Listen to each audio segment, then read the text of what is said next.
Bueno, la clase de hoy se va a referir a la causa, a un elemento esencial de las relaciones obligatorias, la causa fuente y la causa fin. Lo primero que nos pide el programa es distintas acepciones de la palabra causa. Podemos decir que la palabra causa tiene dos acepciones, hay algunos autores que hablan de tres, pero bueno, decimos en principio que la palabra causa puede ser usado como causa-fuente, que son aquellos fenómenos dotados por el ordenamiento jurídico para generar entidad suficiente para generar esta relación obligatoria entre deudor y acreedor. Y también puede ser utilizada como causa-fin, que son los motivos, los móviles que tuvieron las partes al momento de contratar.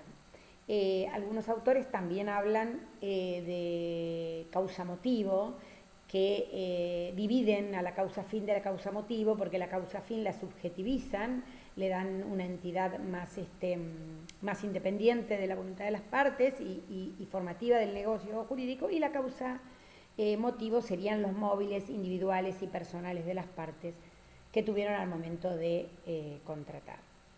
Ahora bien, causa-fuente, entonces vamos a hablar ahora de la causa-fuente. La causa-fuente podemos decir que es el hecho dotado por el ordenamiento jurídico con virtualidad suficiente para hacer nacer el vínculo entre acreedor y deudor, o sea, para hacer nacer la relación obligatoria. El artículo 726 del Código Civil nos habla de, el artículo 726 nos habla de que no hay obligación sin causa. Les quiero leer el artículo 126, si encuentro donde lo tengo, que nos dice no hay obligación sin causa, es decir, sin que derive de los hechos idóneos para producirla de conformidad con el ordenamiento jurídico. O sea que toda relación obligatoria debe tener como un elemento esencial, dentro de la relación obligatoria hay un elemento esencial que es la causa fuente. Es el hecho dotado por el ordenamiento jurídico con virtualidad suficiente para hacer nacer entre acreedor y deudor el vínculo que los liga. Bueno, vamos a hablar de los antecedentes históricos. Bueno, para hablar de los antecedentes históricos debemos ir al derecho romano. El derecho romano primitivo conoció dos fuentes, el contrato y el delito. Se discute entre los autores la precedencia histórica de estas dos fuentes. Para algunos autores nace en el derecho romano primitivo el delito primero y aducen, justifican esta postura diciendo que para que el contrato, para que la palabra empeñada genere relaciones obligatorias, se requiere de un avance en la cultura y en la sociedad que en este momento no había. En realidad, para enfrentar esta teoría, Díaz Picasso y varios autores establecen, en primer lugar, la conceptualización que tenían los romanos del delito. Los romanos, en un primer lugar, el delito, en el derecho romano, daba lugar a la venganza privada. Se tomaba venganza en la persona del autor.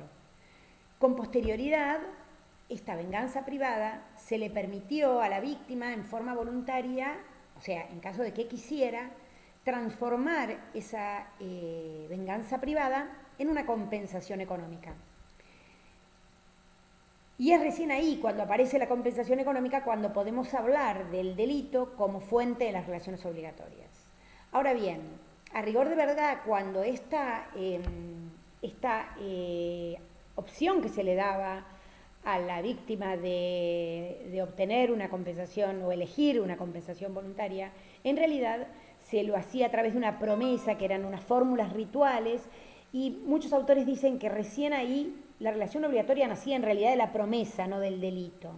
Es recién cuando en el derecho romano esa compensación voluntaria, compensación dineraria, que era en principio voluntaria, se hace obligatoria. Es recién ahí cuando podemos hablar del nacimiento de relaciones obligatorias. Es por lo tanto entonces que el delito como fuente de las obligaciones en el derecho romano aparece con posterioridad al contrato. No obstante ello, cuál de los dos haya nacido primero, lo importante es saber que en el derecho romano primitivo tenemos dos fuentes de las relaciones obligatorias: el delito y el contrato. Con posterioridad, los jurisconsultos de la época de Gallo, y especialmente Gallo, empiezan a ver que en el derecho romano comienzan a nacer relaciones obligatorias, pero que estrictamente no nacían ni de un contrato ni de un delito, y agrupan a estas relaciones obligatorias en lo que ellos llaman varias figuras de causa, y le agregan a estas dos figuras una tercera fuente de las obligaciones, que están agrupadas dentro de estas varias figuras de causa. ¿Cuáles eran? Y la sistematización o clasificación de estas fuentes no lo realiza Gallo ni los jurisconsultos de su época, y recién van a ser institucionalizadas o esquematizadas con los bizantinos, cuyo principal exponente fue Justiniano. Los bizantinos, cabe aclarar que cuando aparece esta sistematización, la conceptualización de los contratos en el derecho romano era había cambiado bastante de la concepción primitiva. El contrato en el derecho romano primitivo era un contrato formal, con cláusulas estrictas, y no era un acuerdo de voluntades. El simple acuerdo de voluntades en el derecho romano era un pacto, y los pactos en el derecho romano no generaban relaciones obligatorias. No sé si se acuerda, si alguno tiene presente lo que vieron en derecho romano. Los contratos en el derecho romano eran el nexon, sponsium, stipulatio, que eran todas figuras solemnes que se requerían de determinados tipos para que nazcan relaciones obligatorias de esos contratos. Cuando los bizantinos, y específicamente Justiniano, comienzan a sistematizar las fuentes de las obligaciones, la idea de los contratos había cambiado rotundamente. Los romanos, de estos contratos formales, aparecieron los contratos reales, y con posterioridad comienza a verse contratos consensuales, o sea, los acuerdos de voluntades empiezan a aparecer como contratos, que son los contratos consensuales, asimilándose así los contratos a los pactos, y apareciendo como fuente de las relaciones obligatorias los contratos consensuales. También tenemos que distinguir que también para los hechos ilícitos para los romanos se podían dividir en dos. Los romanos dividían los hechos ilícitos en crimina y delictus. Los crímenes eran todos ataques a bienes generales que recibían una persecución pública y que recibían una pena pública.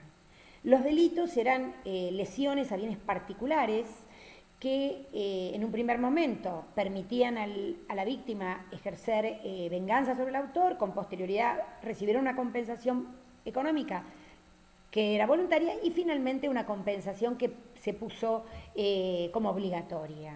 El furtum, la rapiña, bueno, eran ejemplos de estos temas. Bueno, cuando Justiniano comienza a tratar de clasificar estas varias figuras de causa, lo hace colocando al lado de los contratos obligaciones que nacen casi como de un contrato, le dice quasi es contractus, que se parecen a las que nacen de un contrato, pero que no tienen un acuerdo de voluntades estricto, y al lado de las obligaciones que nacen de los delitos, agrega las obligaciones quasi es delictus, que son aquellas que se parecen a las que nacen de los delitos, pero que no son delitos. Ejemplos de la quasi es contractus: los romanos conocían las relaciones existentes entre la tutela y la curatela, las relaciones existentes entre los herederos y los legatarios, o posibles relaciones entre los condóminos de una cosa común. Y con relación a los quasi es delito, eran ciertos daños ocasionados por negligencia y previstos específicamente en leyes especiales, que enumeraban en leyes especiales. Así las cosas, en la época de Justiniano, los romanos conocieron 4 fuentes de las obligaciones: los delitos, los cuasi delitos, los contratos y los cuasi contratos. Esta cuatripartición clásica duró prácticamente hasta nuestros días. Solamente las revisan o las cuestionan comienzan a cuestionarlo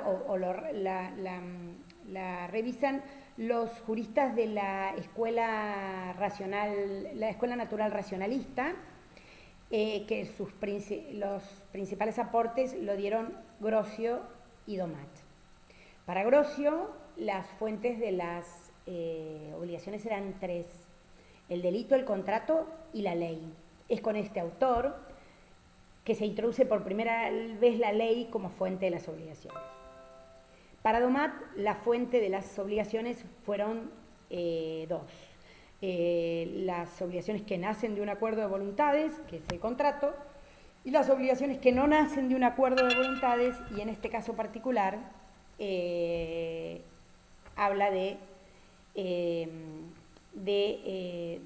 la clasifica en dos: las que nacen de un acuerdo sin el acuerdo de voluntades, las que nacen del acuerdo de la voluntad de una sola de las partes, por ejemplo el testamento, y la que nace sin el acuerdo de ninguna de las partes de los interesados, es el caso de la ley.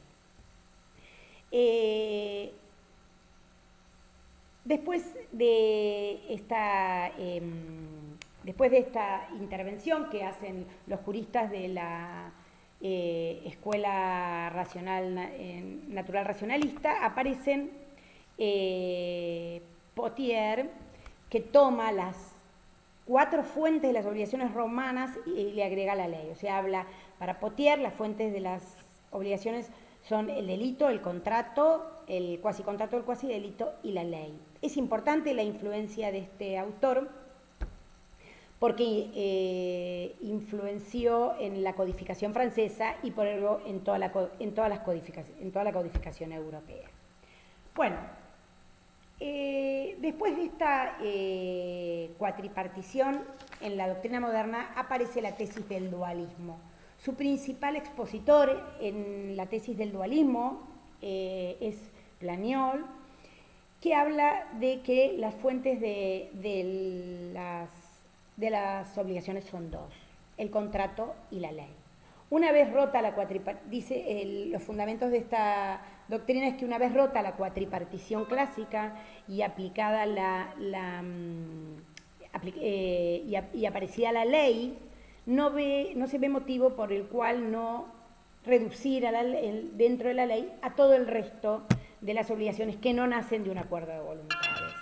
La crítica que se le hace actualmente a la tesis del dualismo es, en primer lugar, la dificultad que presenta clasificar y sistematizar todas las relaciones obligatorias que nacen de la ley, y en segundo lugar, que la ley es quien además le da al contrato la fuerza o la posibilidad del nacimiento de relaciones obligatorias. Es la ley la que protege el acuerdo de voluntades y por lo tanto muchos autores han dicho en realidad la única fuente de la relación obligatoria es la ley. Es así que aparecen en la actualidad nuevas formas de pluralismo, criticando a la tesis dualista. Dentro de las formas del dualismo, la que vamos a seguir, la que sigue el programa y vamos a seguir, es a Alterini, que nos habla de fuentes nominadas e innominadas. Esto lo vamos a dar en el próximo video. Me interesa, para terminar con este tema, que el problema de las fuentes de las relaciones obligatorias presentan dos cuestiones.